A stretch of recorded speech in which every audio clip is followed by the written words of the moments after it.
राम राम। नमन बा माई भारती के, नमन बा भोजपुरिया माटी के। तो ये बेरा बाबा गोपालपुरिया न बुझी काम सुनाई। ये बेरा ये गो भूतही कहानी लेके हम आइल बनी।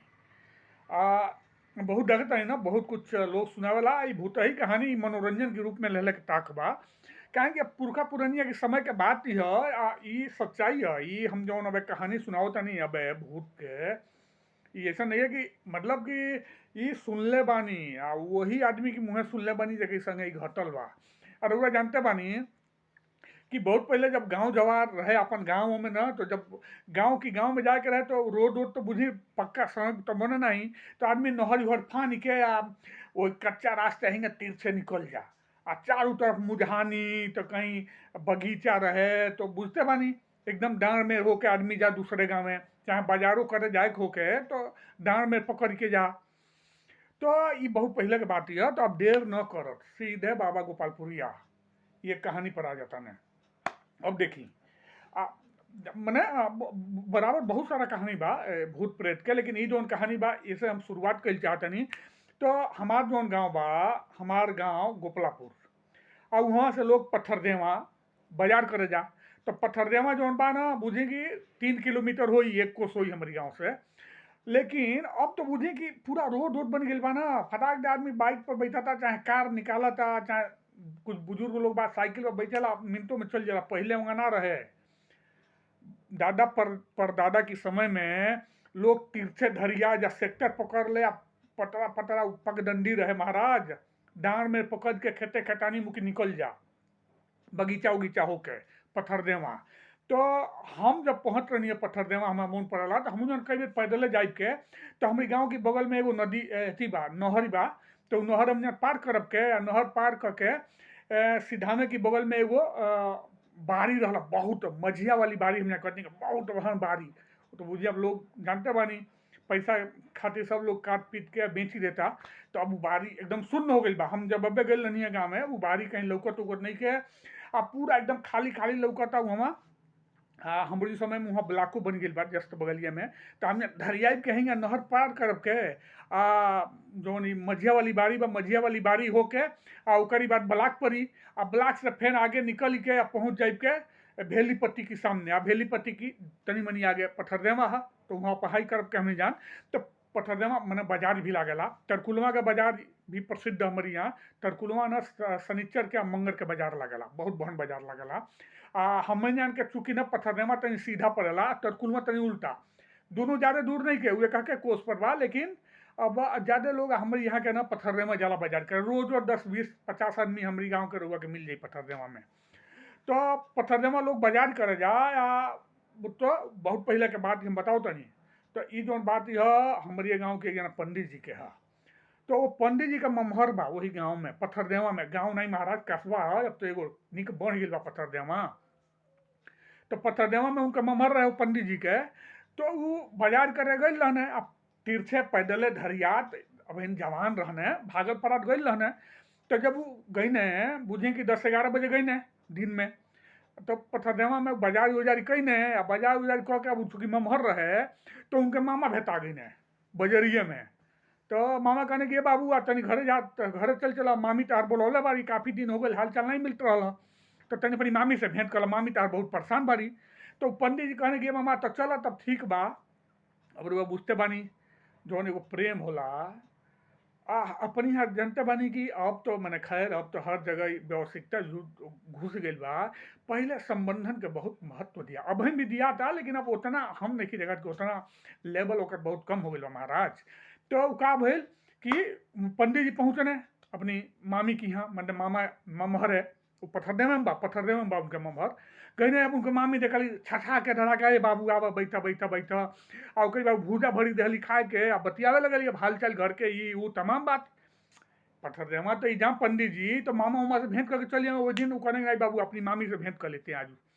तो मामी लगली अब हाल चाल पूछे, अकली बाबू अब जो मत कुछ बनाओ था नहीं, अब खा पी के तबियत आ जाओ। कहने कि मामी घरे हम एक्सरुआ आदमी हैं, एक्सरुआ बुझता ही ना, अकेले जो होला एक्सरुआ कहल जाला।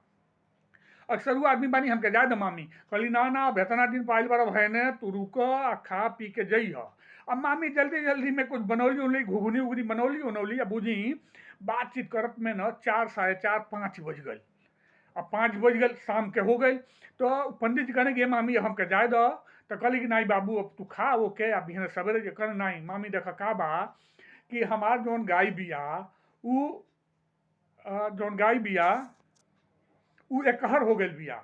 गाय एकहर के मतलब बुझता ही न जौन चौवा एकहर हो जाला उ एके आदमी के दूहे दी सबके दूहे नहीं देना कुल। तो कहने कि माई मामी हमार गाय एकहर हो गई बिया तो हमके जाए देना तो साझी का न उ के दूही नहीं के उपाई या परेशान हो जाई या घरे खाली माइए भी या वो परेशान हो जाई। अब भैली कि मामी कहली ये बाबू ठीक बा। तो हम जानता नहीं कि 6 साढ़े 6 बजे वो पंडित जी निकलने। जब निकलने न तो का भइल कि तनी सौरी आगे अइने न तो एक दू और आदमी मिल गए। अब बतियाओ तो में बुझी कि तनी रात ही हो गई दिन उन डूब गई अन्हरिया हो गई। तो फिर तो तिरछे सोचने कि यही मुखी मझिया वाली बारी मुखी भागत पड़त निकल जाए गाँव में 15-20 मिनट लागी दौड़त निकल जाए 20 मिनट 25 मिनट लागी। अब बुझी कि जब वही ना मझिया वाला बाड़ी में अब देखिए हमारा रोमा खड़ा होता। जब मझिया वाला बाड़ी में तो लगभग हम जानते हैं 7:30 8 बजल रहे एकदम सुनसान हो गई रहे। वो बेरा आदमी जल्दी खा पी के आ सबके सुत जा जाने के दिन रहे सबके सुत फुट जा तभी का कहने कि मजे वाला बारी में जब रहता न अब बुझी कि बहुत रात ना बजला भी नहीं कि 12 बज गए राती खान 8 बजत हुई बहुत बजत हुई। तो ई मझिया वाली बारी में जेहू घुसे महाराज जब हमारी समय में जब हमने पहुंचे जाते नहीं के पथर वहाँ बुझी कि 5-6 में वो बेरा भी वो मझिया वाली बारी बहुत मतलब कि बहुते पेड़ रहा एकदम दिनवे में डर लागी। वो बारी के अंदर हमने नहीं जाए के बाहर होके निकल जाए के ट्यूबवेल वाला जो होला ना वो के नहर बनल उहे पकड़ के निकल जाए के। लेकिन अब बुझे कि वो पंडित जी के समय में बारी और भी पूरा गजीन हुई वो में। और पंडित जी जो बारी की घुसने है तो आगे का देखते हैं रास्ता में। अब पंडित जी जो बतौले बाने हमारी गाँव के वो हम बताओ तो नहीं। पंडित जी का देखते हैं कि भूत प्रेत चिक्का कबड्डी खेलते हैं कुल के मजमा लागल बा रास्ता में। पंडित जी डेरा ना हनुमान जी का बहुत बहुत भक्त रहने वो और वो बेरा के आदमी डेरा नहीं महाराज रात बिरात कहीं खेपते में सुतते जाके पानी खोल के खेत उत पटावे रात बिरात अकेले आ चारू ओर बगीचा बारी आ जंगली पेड़ पौधा रहे कुल ना ठीक से रास्ता रहे लेकिन लोग मुजहानी कितना रहे महाराज। लेकिन लोग वही में रहे डेरा नहीं महाराज वही में रहे अपन खटिया उटिया लेके चाहे कम्बल उम्बल लेके चल जाके सुतते। तो बुझे कि पंडित जी का कहने कि तनी सबका डर लागल कहीं कि जहाँ तो जहाँ कोने मुखी। तो वो का कहने कि उहमें ना एगो मोटहन पेड़ की आड़े में छिप गई आ छिप के मन ही में लगने हनुमान चालीसा का पाठ करे कि हे प्रभु कभी भूत प्रेत हटे को रास्ता में से आ हम गाँव में जाई हमारे गाँव में गई बहुत जरूरी बा हमारे गाय ये कहर बिया नहीं तो का हो ये दादा। अब पंडित जी ये सोचे लगने या फें से का सोचने तो अब देखने वो भूत प्रेत हटत नहीं हो कुल के तो मजमा लाल बा ही हा हल्ला मचौला बाने कुल कबड्डी चिक्का माने खेल कुछ खेलत रहने कुल। तो बाबा रहने जो पंडित जी सोचने कि चला फैन से वापस जाके तनी ऐसा दूसरे एगो खुरहुरिया रास्ते रहे वह पकड़ के तनी लामे तो पड़ी गाँव लेकिन वो मुझे घूम के जाई भी। अब इन सोचते रहने तो का रहता न कि चट चट खाऊ के जो आवाज होला ना पूरा बगीचा में वो मझिया वाली बारी में एक बेर गूंजल। जब चट चट के आवाज आई ना हाँ पूरा रोमा खड़ा हो गया महाराज। जब चट चट के आवाज आई जब वो पंडित जी बतावे ना जब चट चट के आवाज आई तो देखते देखते जो भूत प्रेत रहना कुछ पता नहीं कहाँ परा गई न कुछ भाग परा गई न कुछ कहीं कोनो ना लौकल। अब देखते देखते 2 मिनट में जो पंडित जी रहने वो का देखता न कि थोड़ी दूर पर एगो विशालकाय काया बुझे कि वो कहत रहने ना कि कम से कम 8-9 फीट के होई एकदम गमछा लटकौले रहने धोती पहनले रहने और देही में कुछ नहीं रहे मोट के जनेऊ रहे हिंग लटकल रहे आ एकदम मतलब कहें कि उनकी चेहरा की ओर देख ही नहीं पाई इतना तेज निकले आ कहें कि आसपास में ना वो करीब तेज से पूरा उजियार हो गई रहे। तो उ लम्ही से जो पंडित जी के लगे ना यही ने उ तनी हम जानता नहीं 10 मीटर से पूछने कि ये बाबू डराता रखा भोजपुरिया में कहने। तो पंडित जी कहने कि हाँ महाराज डर तो लागता कहने अब डेरा मत ना वो काम कर तू चला आगे आगे तू हम तक तारी गाँव में छोड़ के आई भी। तो जब पंडित जी रहने वो प्रणाम करते कहने कि तू डेरा मत तू चला आगे निकला हम बानी पीछे पीछे। अब देखी वो जो पंडित जी रहने वो आगे आगे आ जौन वो महान जौन कही वो आत्मा जौन रहे भव्य मतलब कि वो जो बतावे पंडित जी ना वो 50 कदम पीछे उनकी रहे आ खड़ाऊ के चट चट आवाज जब चले तो बाजे खड़ाऊ पहले रहने आ धोती बुझी आ गमछा लगौले रहने उ आ कहे मतलब वो पंडित जी बताओ कि विशाल रहने उ मतलब कि देखते में लागे कोनो अद्भुत दिव्य प्राणी हवन। ओके बात देखी जब वो पंडित जी चलने तो का भेल कि उ जौन बारी पार कैने मझिया वाला बारी पार कैने ओकरी बाद एगो कच्ची सड़क बा जो सीधा में होके आ इतनी घड़ी निकल जाले बिहार की ओर निकल जाले ओकर अवधि होके तो उ सड़क पार करके एक बगल ना पाटर के सेक्टर ओकर तनी से आगे नहरी बा। तो जब नहर क्रॉस कर गई ने पंडित जी तौले जब नहर क्रॉस करके अब पंडियो जी मान ली कि पंडित जी घूम के कहने कि ये बाबा बहुत बहुत धन्यवाद बा अब हम घरे आराम से चल जाए रहुओ अपनी ठेका पर मैंने जहाँ रहे नहीं वहाँ जाई अब बहुत हम प्रणाम करते हैं राउर। तो कहने ठीक बात चल जाइए ना खूब तेज बोलने कहने हम महाराज अब हम चल जाए रहुआ जाई अपनी जगह पर जाई। फिर उनका बैल कि वो पंडित जी बतावे कि जो नहर क्रॉस करके आगे वो हमारे गाँव में गरही बा गरही पर ही ने तौले चट चट के आवाज आयल बंद हो गई ला वो मैंने अपनी जगह पर चल गई ने। तो जानते नहीं के रहे वो हमारी गांव जवार पठार के लोग कहला कि मझिया वाला बाबा रहना है। देखी भोजपुरी समुदाय के बात नहीं कर महाराज जो हमारी अपन जो सनातन संस्कृति बा हमने तो महाराज हर जगह देवी देवता के रूप मानने जाला में सच्चाई भी बा एकदम सच्चाई बा हर जगह के वो देवता होने महाराज घर के होने हर जगह के होने महाराज। तो मझिया वाली जो बारी रहे ना वो भव्य बारी ओकर देवता रहने खैर आजकल तो बारी करती होती गई बा कहीं नहीं खे वो बारी देखे के एक आध गो पेड़ बा महाराज हम अबे हम एक बेर गल नहीं तो खाली हम एक बार उनकी होके जाके कहीं कहीं देखी कहीं कि रास्ता में मन पार के रहे जो ध के हम स्कूले पहुँच जाई तो कहीं कुछ नहीं सब कट पिट गई बा। तो वो मतलब कि मझिया वाला बाबा रहना है तो मझिया वाला बाबा के हम कहानी रहुआ सबके सुनौनी है। एक बात और भी हमारे गांव जवार में ऐसा बहुत घटना भइल बा जो हम बूढ़ पुरनियन से अपनी पुरखा पुरनियन से बूढ़न से अपनी गांव के बुजुर्ग लोगन से सुनले बानी वो हम रउआ सबके सुनाई भी हमारे गाँव में एगो औरी बहुत जगता रहना है नेटुआ वीर बाबा के कहानी हम बताई भी अभन बाने नेटुआ वीर बाबा खैर वो जंगली एगो पेड़ रहला तो कट गई बा लेकिन बाने नेटुआ वीर बाबा वो बाने उनहू के कहानी कई गो बा ऐसा ने खिस्सा कहानी बा हम लेके आई भी। तो रउरा बताई अगर रउरा चाहब कहब काहे कि हमार जो मनसा बा वो समाज में भूत प्रेत के बढ़ावा देहल नहीं के। हाँ हमार का बा कि जौन पुरखा पुरनिया जौन कुछ सुनले बानी या जौन घटल बा लोगन की जीवन में ओके रउआ सबकी सामने प्रस्तुत कइल। आजकल का बा कि भूत प्रेत महाराज अब कहाँ लौकी हैं कुल आजकल इतना पोए पाए इतना पर्यावरण प्रदूषित हो गई बा कि नहीं खा कुल कहीं हुक्बो करी है कुल ना तो जंगल संगल ढल हुई कुल पर्वत पठार महाराज अब बाने कुल नहीं होता ना। तो लेकिन अब बहन भी बहुत बुढ़वा कहानी हाँ बुढ़वा जानी नहीं ना जौन आदमी पानी में डूब के मरल होके ओके बुढ़वा कहल जाला। तो हमारे गाँव में एक जना गुलाब बाबा रहने वो पानी में डूब के मर के बुढ़वा बनल रहने उन्हों का कहानी उनके कहानी हाँ एक बाद हम वह कहानी सुनाई बुढ़वा के।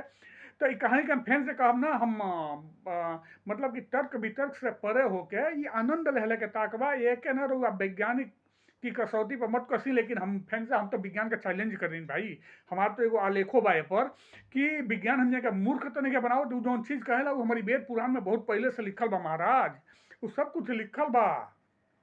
तो उ जौन रहस्योघातन ना कर पावेला ओके बोलेला कि जौन ओकर विज्ञान जहाँ नहीं पहुँची ओके बोलेला कि रे ये सब बकवास है ऐसा कोनो बात नहीं के।